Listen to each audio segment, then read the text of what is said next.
Bonjour à tous, je vais continuer. Bon, qu'on a au chapitre 2, classification des signaux. Donc il existe différents modes de classification, donc allez je vous fais le deuxième chapitre, allez je vous les modes de classification. Donc premier mode morphologique. Donc on distingue les signaux qui ont des valeurs à chaque instant T, ça veut dire les signaux continus. Bien sûr, il existe d'autres signaux, ça veut dire des signaux discrets. Donc, comme vous voyez dans la figure 1, donc on a un signal continu. Donc, deuxième signal, c'est un signal discret. Donc, deuxième mode, le premier mode est morphologique, deuxième mode est spectral. Donc, on classe les signaux suivant la bande de fréquence. Donc, on va classer les signaux suivant les bandes de fréquence, soit des signaux de basse fréquence ou bien de haute fréquence. Donc, par exemple, le premier signal, on a bien sûr le période très grand, ça veut dire un basse fréquence. Donc, signal à variation lente, ça veut dire un signal basse fréquence. Mais la deuxième signal, c'est un signal donc avec un période très petit, en fréquence haute. Donc, un signal à variation rapide, ça veut dire un signal de haute fréquence. Donc, on passe maintenant vers le troisième mode de classification, le mode énergétique. Donc, les signaux peuvent être à énergie finie ou bien à puissance moyenne finie. Donc, les signaux à énergie finie, vérifions la condition suivante. Donc, l'énergie doit être inférieure à plus l'infini. Donc, à dire l'expression d'énergie, donc doit être inférieure à plus l'infini. On dit aussi qu'elles ont deux carrés sommables. Donc, deux carrés sommables. Les signaux à support borné, c'est-à-dire du durée limite, sont à énergie finie. Donc, les signaux à puissance moyenne finie sont tels que, donc, elle doit vérifier la condition AD. Donc, la puissance doit être comprise entre plus l'infini et 0. Donc, Px différent de 0 est inférieur à plus l'infini. Bien sûr, les signaux périodiques sont à puissance moyenne finie. Remarque, donc, un signal à énergie finie, donc, un signal à énergie finie implique que une puissance moyenne nulle. Donc, l'énergie, ça veut dire un signal l'énergie de finie, automatiquement, sa puissance nulle. Donc, un signal à puissance moyenne finie, non nulle, et inférieur à plus l'infini, possède une énergie infinie. Donc, notez bien de la remarque. On passe maintenant au quatrième mode, ou le mode topologique. Donc, on distingue les signaux selon leur évolution, si celle-ci est déterministe ou aléatoire. Si tu as un signal déterministe, ce type de signal peut être prédit par un modèle mathématique, donc prédit par un modèle mathématique connu. Il existe deux sous-classes. Donc, le premier classe, c'est un signal périodique, bien sûr, x de t égale à x de t plus 1 période, donc reste le même. Donc, T avec T, c'est la période de signal. Les signaux non périodiques. TB, signal aléatoire. Donc, parmi les signaux aléatoires, donc, on a bien sûr signal stationnaire et signal ergodique. Donc, cinquième mode, le mode dimensionnel. Donc, les signaux peuvent être de dimensions différentes. Par exemple, voix avec une dimension et l'image deux dimensions et l'image, bien sûr, dans l'espace avec trois dimensions. Donc, troisième chapitre, le plus important, les séries de Fourier et transformation de Fourier. Bien sûr, on va voir quelques définitions. Donc, première chose, on va voir les séries de Fourier. Donc, tout signal x de t appartient à L carré, t1, t2 plus 1 période, c'est-à-dire x de t périodique peut être développé en série Fourier à partir des signaux de base de forme exponentielle complexe. Phi de k de t. Donc, égal à l'exponentielle de j de pn t sur t. Donc, t, ça veut dire, c'est le période. Donc, avec f0, c'est 1 sur t. Bien sûr, la période du signal n appartient à z et k, c'est un entier. Donc, k, c'est un entier. Tel que, quel que soit n différent de i, donc le produit scalaire de phi n et phi i égale à 0. Et phi n, produit de scalaire, bien sûr, phi n égale à grand T. Donc, on dit bien sûr, c'est-à-dire la fonction Pn est orthogonale. Donc, si on applique le produit scalaire de Pn, Phi égale à 0 et Pn égale à grand T, ça veut dire les fonctions sont orthogonales. Passe maintenant, le signal x de t peut être approximé par cette base s'il existe une suite Cn telle que x de t égale à, c'est la sommation de moins l'infini jusqu'à plus l'infini de Cn phi k de t égale à, bien sûr, c'est le produit scalaire entre Cn et phi de k de t. Égale à, c'est la sommation de moins l'infini jusqu'à plus l'infini, Cn fois l'exponentielle de j de Pn t sur grand T. Avec Cn égale à 1 sur t, t1 jusqu'à t1 plus l'intégrale, bien sûr, de t1 jusqu'à t1 plus t, x de t fois l'exponentielle de moins, notez bien, c'est moins j de Pn t sur grand T d de t. Cette série converge vers x si x est continu en t. Donc les Cn, bien sûr, les coefficients Cn sont appelés ré, bien composants au harmonique du signal. Donc avec bien sûr C0, composant continu, égal à C0 bien sûr c'est 1 sur T, T1 jusqu'à T1 plus T0, bien T0 jusqu'à T0 plus T, x de T, d de T. Et C1 c'est le premier harmonique ou bien le fondamental du signal, x de T. Donc Cn c'est la contribution de la énième harmonique. Donc on passe maintenant vers première chose que je fais les bases complexes. Donc d'abord on va la série de Fourier base trigonométrique. Donc les séries de Fourier associées à une fonction f continue, donc une fonction f continue par morceau et t périodique. Donc s de t s'écrit, donc la fonction ou bien la série de Fourier s'écrit comme ça. Donc la sommation de n égale à 0 de a1 cosinus de n oméga t plus bn sinus de n oméga t. Bien sûr, si on remplace par n égale à 0, donc cosinus va être égal à 1, donc à 0, et sinus va tendre vers 0. Donc s de t donc égal à 0 plus la sommation de n supérieur ou égal à 1 de an cosinus de n oméga t plus bn sinus de n oméga t. Bien sûr, oméga c'est de p sur t. Avec bien sûr A0, c'est le 1 sur t, l'intégrale de 0 jusqu'à t fois f de t, d de t. Et pour n appartient à n étoile, ça veut dire de n supérieur ou égal à 1. Donc an égale à 2 sur t, 0 jusqu'à t, de f de t cosinus de n oméga t, d de t. Et bien sûr bn égale à 2 sur t, 0 jusqu'à t, de f de t, sinus de n oméga t. Parmi les propriétés, donc première propriété, les coefficients sont indépendants de l'intervalle d'amplitude t sur lequel on calcule les intégrales. Donc deuxième propriété, CF pair alors tous les Bn sont nuls. Donc tous les coefficients de Bn sont nuls. Il suffit bien sûr de calculer juste A0 et AN. Donc A0 égale à C 2 fois 1 sur t, 0 jusqu'à t sur 2 f de t fois d de t. Et AN égale à 2 fois 2 sur t, 0 jusqu'à t sur 2 f de t cosinus de n oméga t d de t. Soit multiplié par 2 là, soit 0 l'intégrale mais 0 le t. Donc troisième propriété, c'est f est impair. Donc f est impair. Donc les coefficients AN et A0 sont nuls. Donc il suffit de calculer Bn. Donc Bn égale à c 2 sur t, 0 jusqu'à t sur 2 f de t sinus de n oméga t. Fois d de t bien sûr. Donc l'égalité de Perceval, donc dit 1 sur t fois l'intégrale bien sûr de 0 jusqu'à t de f de t au carré fois de tt égale à c'est a0 au carré plus n demi, la sommation de n égale à 1 jusqu'à l'infini bien sûr de an au carré, notez n, c'est bn au carré. Donc la relation de Perceval, ou bien l'identité ou bien l'égalité de Perceval. Donc la relation de Perceval montre qu'il y a donc des notes bien l'égalité qui se fait concours. Donc la relation de Perceval montre qu'il y a bien sûr la conservation de la puissance px lorsqu'on passe d'une représentation temporelle à une représentation fréquentielle. Donc le domaine temporel vers le domaine fréquentiel, donc il y a la conservation de la puissance.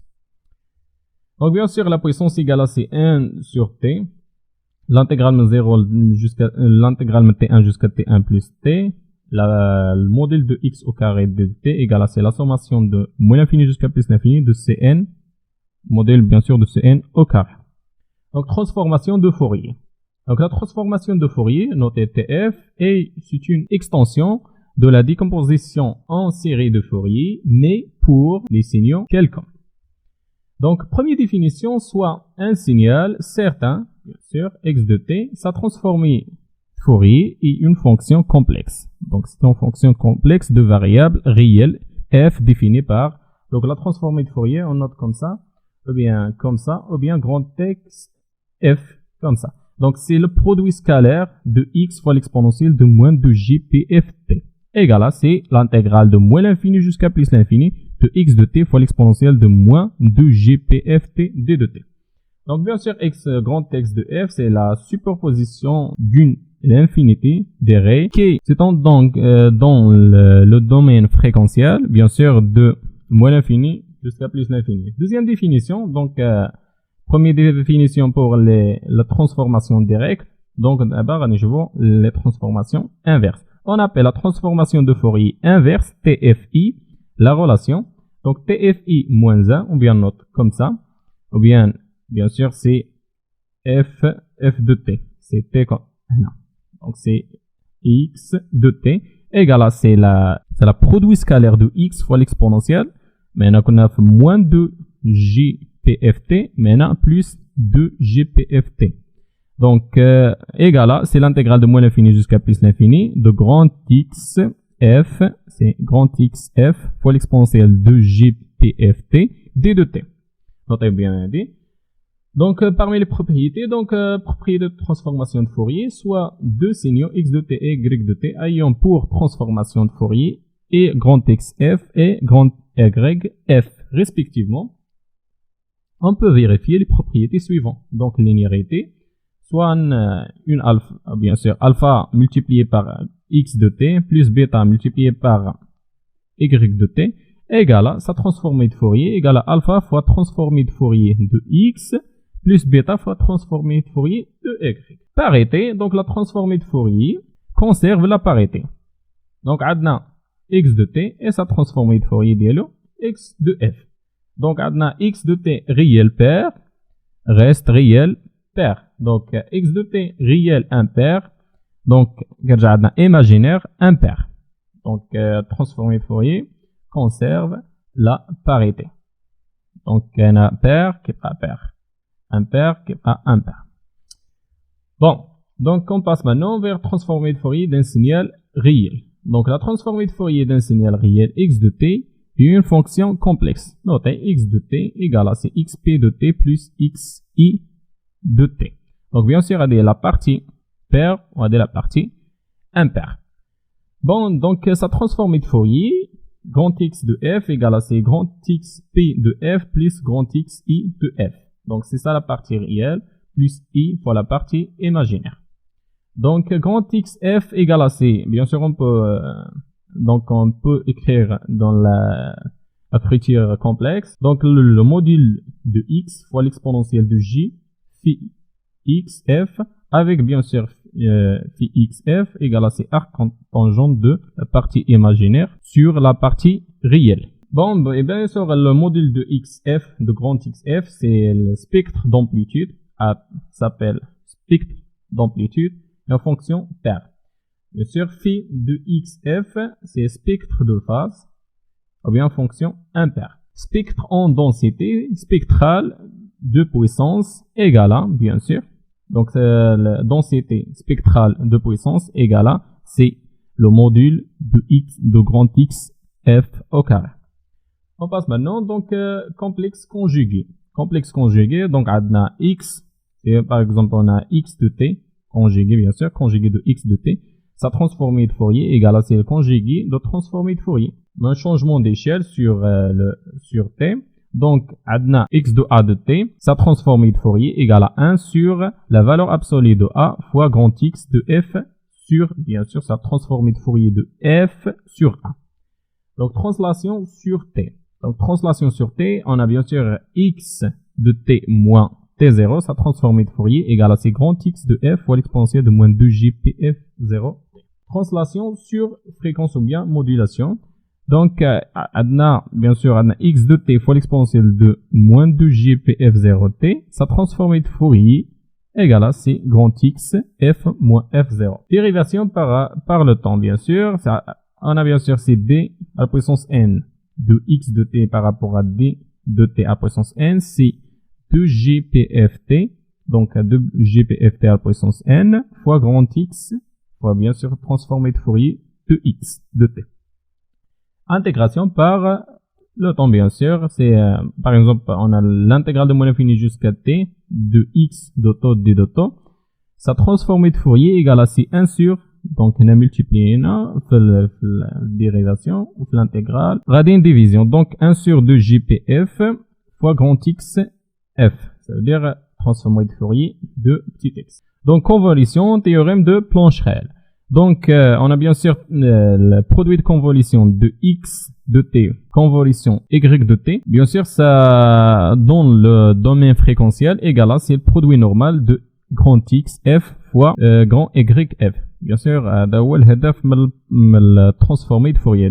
Par exemple عندنا un signal bien sûr في الدومين temporel ما غادي نشوفوه في بعض les cas, donc c'est difficile de calculer produit de convolution en domaine temporel.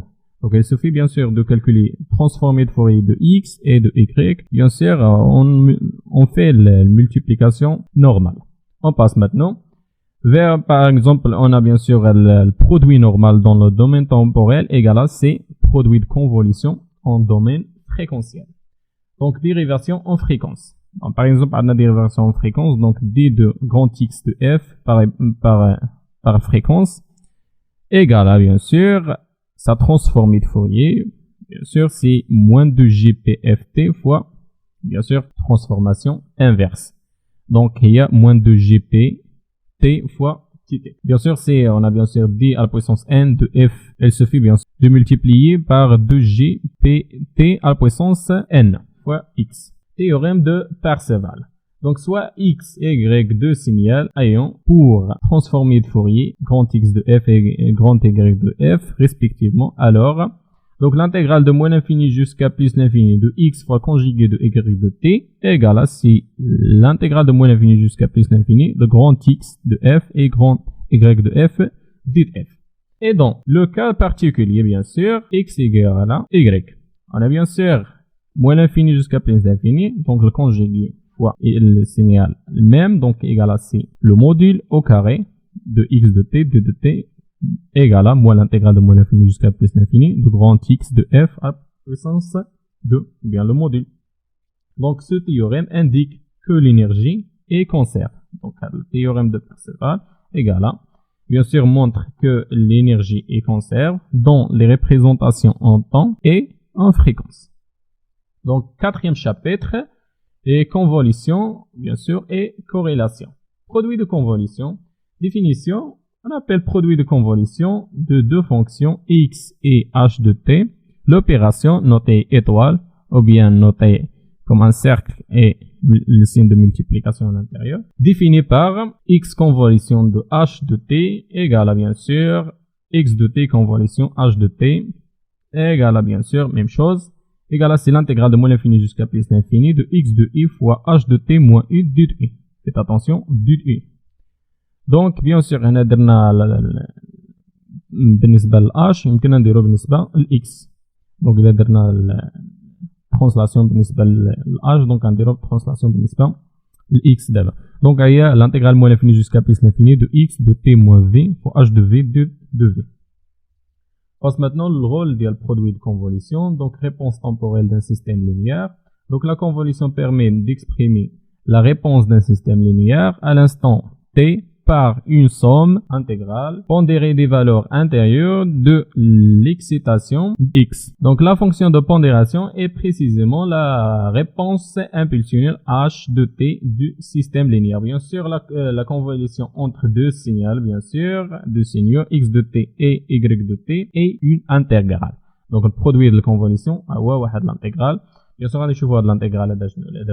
Donc le calcul consiste bien sûr dans le calcul la surface, ou un calcul la surface du produit de x de i fois y de t moins u. Bien sûr, l'hadaf هو غادي نكالكوليو هاد la surface هادي. Par exemple, عندنا deux signaux, عندنا rectangle, عندنا forme exponentielle. Donc par exemple, غادي نكالكوليو le chevauchement entre deux signaux. Donc le signal y de t moins u et un signal initial هو y de u et retourner dans le temps. Donc غادي نرجعوه. Donc غادي يولي عندنا هو y de moins u. Par exemple, السينيال هذا عندنا هو هذا. Donc on dirait y de moins u, غادي ترجعنا de la forme هذه اللي هي y de moins u bien sûr puis translater donc غادي نترانسلاتيوه de t par exemple comme ça. Donc calcule l'ensemble du surface, donc غادي calculer l'ensemble du surface, par exemple c'est t bien sûr fait de l'intervalle 0 taux ou bien fait de l'intervalle 1 ou bien juste fait de l'intervalle ou bien fait de l'intervalle من هنا لهنا, ça dépend. Donc calcule l'ensemble du surface obtenu en faisant glisser y de t, c'est-à-dire pour tous les décalages bien sûr de t comme déjà dit. Donc parmi les propriétés, donc on a commutative, donc on peut changer l'ordre, donc x convolution de y, même chose c'est y de convolution de x. Associative, même chose. Distributive par rapport à l'addition. Et autres propriétés, donc le premier propriété fait les autres propriétés, donc élément neutre, donc si on a bien sûr un signal x de t multiplié par l'impulsion de Dirac reste le même. Donc décalage, si on applique bien sûr un décalage par x de t, il suffit de multiplier l'impulsion de Dirac translatée par t0, donc égal à c'est x de t moins t0. Donc l'autocorrélation, définition. Donc l'autocorrélation réalise une comparaison entre un signal et ses copies. Donc j'ai amené autant. Ça veut dire autant un signal et ses copies retardées bien sûr. Donc l'étude de ressemblance d'un signal avec lui-même au cours du temps. Donc pour les signaux à énergie finie, donc Cx, donc la fonction de corrélation Cx x de taux égale à c'est l'intégrale moins l'infini jusqu'à plus l'infini de x de t fois x de t moins taux d de t. Donc homogène à une énergie, C de x0, c'est l'énergie du signal. C'est par exemple à l'exercice à calculer la fonction d'autocorrélation. Ou maintenant calculer l'énergie du signal. Il suffit de remplacer la fonction d'autocorrélation par 0. Donc pour les signaux à une puissance infinie, donc en puissance infinie, donc Cx x de temps égale à si la limite comptée envers l'infini de 1 sur t, l'intégrale moins l'infini jusqu'à plus l'infini de x de t fois x de t moins taux d de t. Bien sûr, homogène à une puissance, c de x0, c'est la puissance moyenne du signal. Donc parmi les propriétés, donc la fonction d'autocorrélation est bien sûr paire pour les signaux réels. Donc paire pour les signaux réels et maximum à l'origine. Donc fonction d'autocorrélation, maximum à l'origine, donc c de x de 0 supérieur ou égal à c de x à l'instant temps. Donc si x de t est périodique, alors la fonction d'autocorrélation est périodique, même période bien sûr. Donc 2,1 c'est densité spectrale d'énergie. Donc la transformée de Fourier de C de xx, ça veut dire la fonction d'autocorrélation. Donc égale à donc la densité d'énergie égale à Sx de f, c'est l'intégrale de moins l'infini jusqu'à plus l'infini de la fonction d'autocorrélation scalaire de l'exponentielle de moins de gpf de t d de t. Donc la transformation de Fourier inverse, donc la transformation de Fourier inverse donne bien sûr l'expression à c de xx de t moins l'intégrale de moins l'infini jusqu'à plus l'infini de c de xx f fois l'exponentielle, bien sûr la transformation inverse, l'exponentielle positive de j de pf t d de t. Donc l'énergie du signal, bien sûr l'énergie du signal il y a c de xx0, on remplace par 0, égale à c'est l'intégrale moins l'infini jusqu'à plus l'infini s de xx de f d de t. Bien sûr sxx de f est déjà lié à la densité spectrale d'énergie. Donc, conclusion, donc la transformée de Fourier de la fonction d'autocorrélation donne la densité spectrale d'énergie du signal. L'intercorrélation, donc l'intercorrélation compare un signal x de t et un signal y de t retardé et mesure la similitude entre ces deux signaux. Pour les signaux à énergie finie, bien sûr, on a c de xy, déjà qu'on a choisi xx, par exemple, on a un signal et sa copie, donc on a d'abord x et y. Donc, x, y de temps égale à c'est l'intégrale moins l'infini jusqu'à plus l'infini de x de t fois le conjugué de y. Faites attention, conjugué de y de t moins temps d de t. Pour les signaux à puissance moyenne infinie, donc c de x de temps égale à c'est la limite quand t0 tend vers l'infini de 1 sur t0, l'intégrale moins t0 sur 2 jusqu'à t0 sur 2 de x de t fois conjugué de y de t moins temps d de t. Donc les propriétés, généralement la fonction d'intercorrélation, noté if I C ni pair ni impair. Donc le maximum de la fonction d'intercorrélation se situe à l'endroit du décalage correspondant au maximum de similitude entre les deux signaux. Donc C de x, y de temps égale à cx de y de moins temps. Donc, parmi les applications, donc, on a détection d'un signal périodique noyé dans le bruit. Donc, parmi les applications d'intercorrélation. Donc, détection d'un signal périodique noyé dans le bruit. Donc, détection et mesure de l'écho. Identification de la réponse impulsionnaire. Donc, notez bien les applications. Donc, là, qui sont le lien clique encore. Donc, غادي نتوقفوا هنا وغادي ندوزو les exercices. À bientôt.